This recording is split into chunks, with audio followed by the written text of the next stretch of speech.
Hello viewers, ladies and gentlemen, welcome back to AmaniTv, the Pan-African TV. And here we go for another question too. And today our questions will be for Professor Sylvain BOKO. Hello, Professor. Hello. It is a pleasure to welcome you in AmaniTv. Thank you very much. Is it your first time in Senegal? No. Senegal is a neighboring country to mine. I'm from Benin. Okay. So I have come many times, of course. Okay, and you are an economist and you are here for an event that is going to happen just like these days. Right. And yes, why are you here? What is the reason of your presence in Dakar? I am here as a member of the technical committee of the AU high-level panel on illicit financial flow from Africa. And this technical committee has the mandate of building and supporting the capacity of member states in enhancing domestic resource mobilization. Okay. So my work is really to provide technical support and advice to that committee. And during the sessions, you are called to just like moderate a session about the Glencore scandal. Absolutely. But Professor, before we move, can you please tell us, given that you are an economist, about the financial flows from Africa, to explain to our viewers for them to understand better? Absolutely. So this is a phenomenon that we call illicit financial flows. It has to do with the behavior of certain international actors, okay. Particularly some of the big companies that put effort into evading the taxes. They put effort into evading and avoiding to pay the taxes that they owe our governments on the activities that they carry out, economic and financial activities that they carry out in our countries. This is more pronounced, for example, in the extractive industry.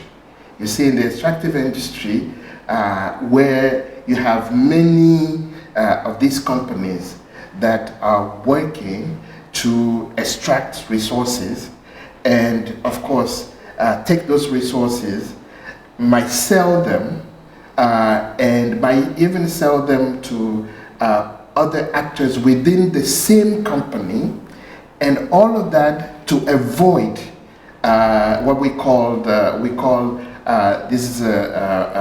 called pricing, mispricing of the resources.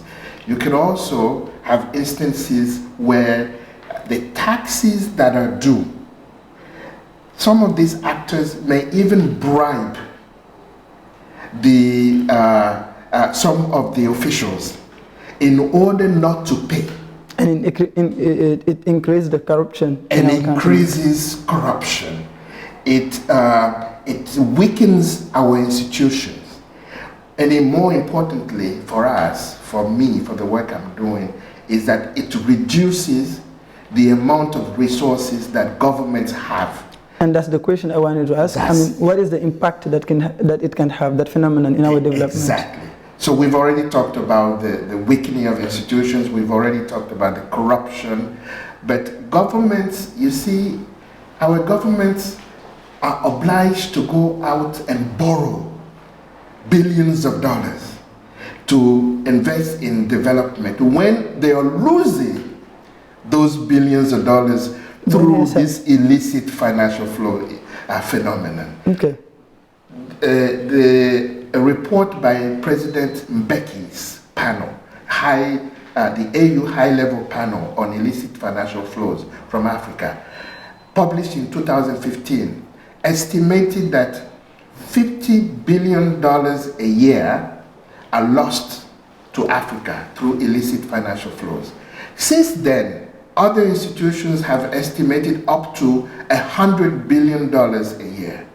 So we are talking about huge amounts of resources that if we could recuperate those resources, if we could bring those resources back to Africa, we will not need to go borrow money in order to finance our development needs. That's the issue. And if I understand well, it means that also there are some responsibles that are in Africa. So who are the responsibles when we talk about illicit financial flows? Of course, there are officials that are subject to those corruption practices. If you take the case of Glencore, for example, it is well known, and Glencore itself as a company has admitted that they have gone into bribing. Even they were flying plane loads of money in order to bribe officials in 6 different countries in Africa in order to have exclusive access either to oil or other mineral resources that they then go out and sell for billions of dollars that they don't pay taxes on. But Glencore did just like pay some mine in USA and also in that's the issue, but not in Africa. So they're paying the fines in USA and Canada, but they are not paying the fines to African countries. And that's what you are claiming. So right? exactly, so we are losing twice. That's the issue. So those fines should be paid to African countries because the African countries are the victims. Okay. You understand? Yeah. So that is the issue here that we are claiming. Okay, you went ahead and engaged in the corrupt practices. You went ahead, you were caught. And when you were caught by the countries of origin, so we're talking US, European countries, Canada, then you pay fines to those countries, but you don't pay any, no returns to the victims, the countries that are victim of those corrupt practices. That's paradoxal. Exactly. Yes. Exactly. So today, as an economist, how can you just like analyze the situation? What is maybe what should be done for Glencore just like to just pay the things that they did in Africa? I think that we need to mobilize all the actors. I think that we need to bring the issue up to the justice systems of those countries. We need to build awareness. We need to have civil society to be involved. We need to have all the different actors that are activists in this area to have to shed the light on this issue, because Glencore is one company. You have many other companies that engage in the same behavior. Okay. And so that if this is not made known, both internally to the countries, but in Africa, but also globally, that Africa must now begin to construct its own narrative and control that narrative and identify and bring back those resources to Africa so we can finance our development. We can't be just always going to beg to borrow money and so that our children and children's children would be paying for those when the money is here and is being taken by other actors, by other people. In an illicit way. In an illicit way, and avoiding and evading all our laws and regulations. That is the issue. So, and I said a while ago, you are called to moderate a panel about that. So what are maybe the expected outcomes after that session? First of all, is the awareness building here. Okay. Okay, that's important because not many people may be aware even of this issue, of the existence of this issue. Secondly, is to have policymakers to pay close attention, not only to this case, but also to other similar cases.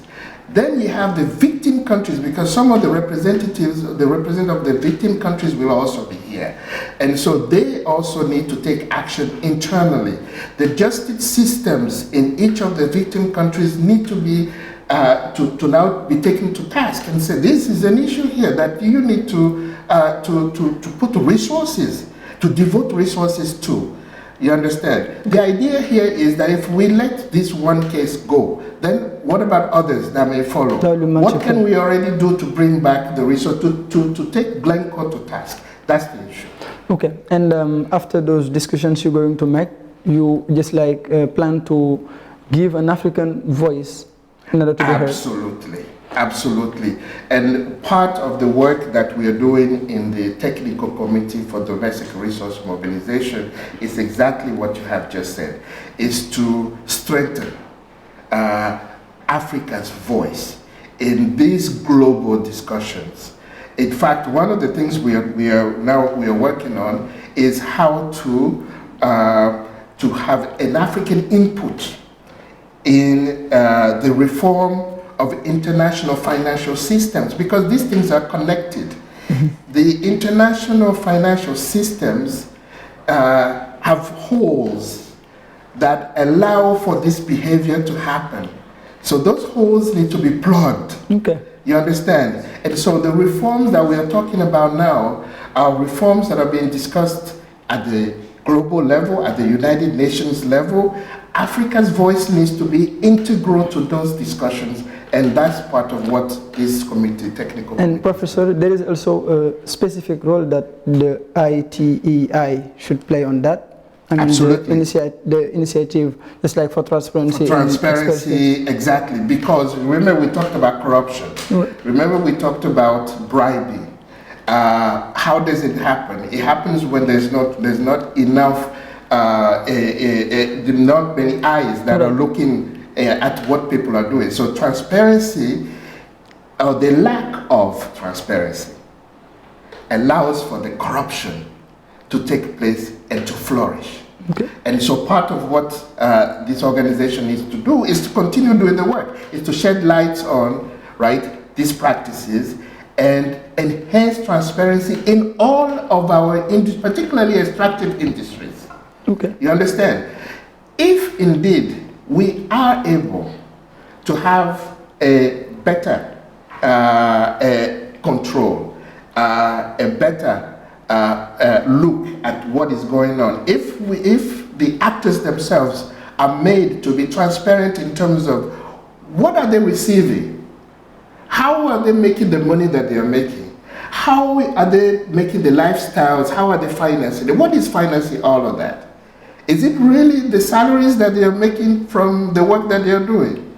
You understand? Yeah. How is this affecting even government officials that might be tempted, okay, you understand, yeah, to allow themselves to be corrupted in this way? So those are issues that I think that building awareness that we are talking about, you know, bringing the issue up into public, bringing the civil society organizations around these issues can help in increasing this transparency and reducing, we hope, this illegal and illicit practices. And to come back to the CoDA, the Coalition for Dialogue in Africa, you are doing also efforts toward that sense. Yes, because CoDA, the Coalition for Dialogue in Africa, which is an initiative of several continental organizations, including AU, the UN Economic Commission for Africa, Afrexim Bank,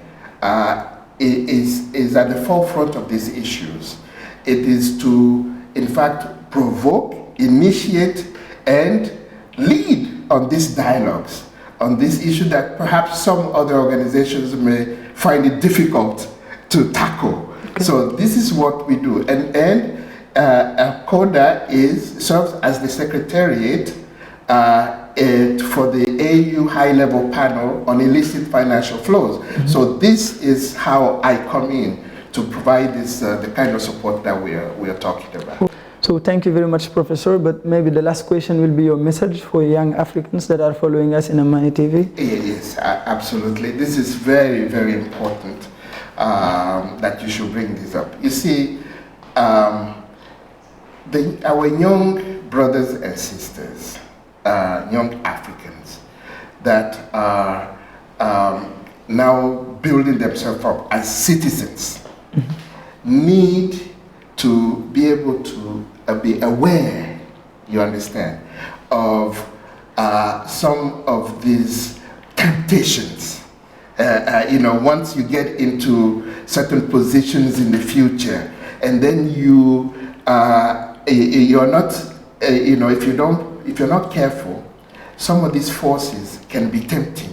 Right. But what you need to remember is that each one of us, what we do, how we behave can have an impact on the future of our countries. And so that the awareness today that we are talking about is also targeted to the young people, so that when they become in the position of responsibility tomorrow, they are much more educated about these issues, they're much more ready to fight against. They have to be able to fight against these corrupt and illicit practices that we are talking about as good citizens of Africa, as Africans to whom the future of Africa belongs. So it is a very strong message to our young brothers and sisters. Thank you very much, Professor. That was a pleasure to welcome you. Thank you very much. And thank you also to you, our viewers in Amani TV. That was question 2, and it was a pleasure to present it. And we give you appointment soon in Amani TV.